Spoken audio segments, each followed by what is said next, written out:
Illinois Public Pension Fund. 5 systems, $300 billion in debt.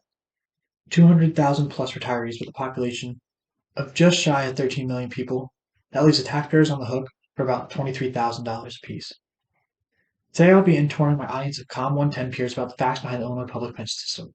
I'll discuss the definitions of things like a pension and what the government has to do with that. Secondly, I will talk about the numbers in more depth. Finally, I'll talk about the real effects of these numbers and other solutions that have been tried. Now on to my main points.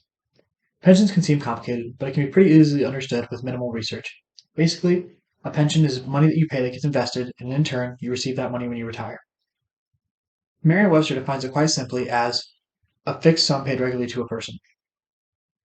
Now, it's obviously a little more complicated than that. I'll try to explain the intricacies of what happens in Illinois specifically.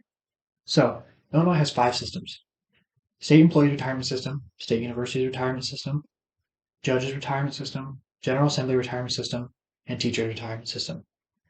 Each of these has about all 5 of them combined have about $80 billion invested in the market. So, like I said, $80 billion in total being invested actively. So, you might be wondering what the government has to do with that.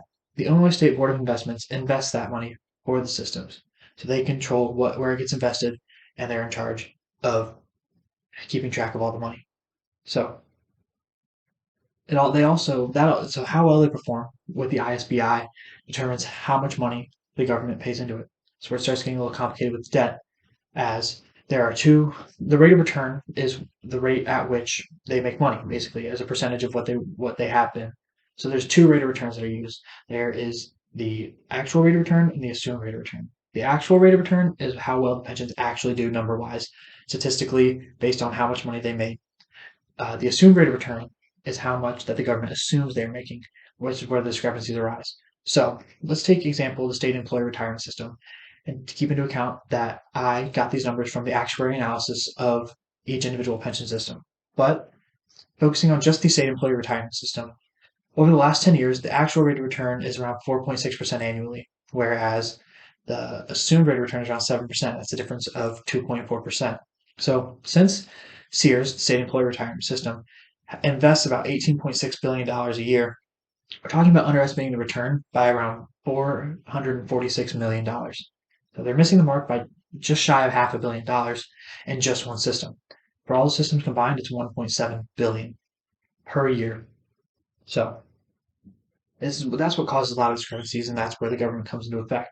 Also want to mention now the Pension Protection Clause of the Illinois Constitution, otherwise known as Article 13, Section 5, which more or less states that all pensions are a contractually bound obligation, and that the benefits of which cannot be diminished or impaired in any way, shape, or form. So this will come into play later when we discuss attempted fixes. Now let's get on to the numbers. So I mentioned some of them already. I mentioned that we are about just over $300 billion in debt. The state has a different number. They say it's around 144 billion.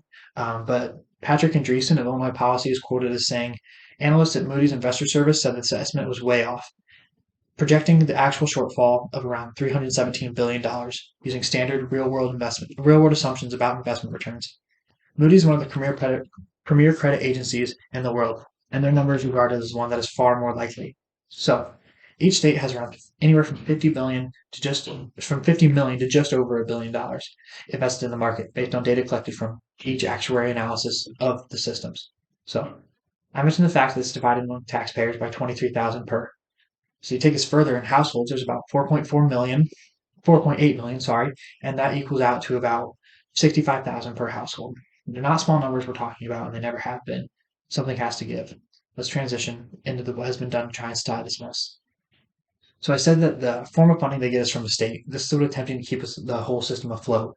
However, it would take spending the fiscal year 2022 general fund budget over 6 times to fully pay off this problem.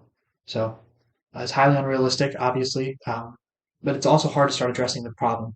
As I mentioned earlier, the Pension Protection Clause protects current pensioners from having their benefits changed in any way, shape, or form. And so the Illinois Supreme Court strikes down a lot of attempts that have been made.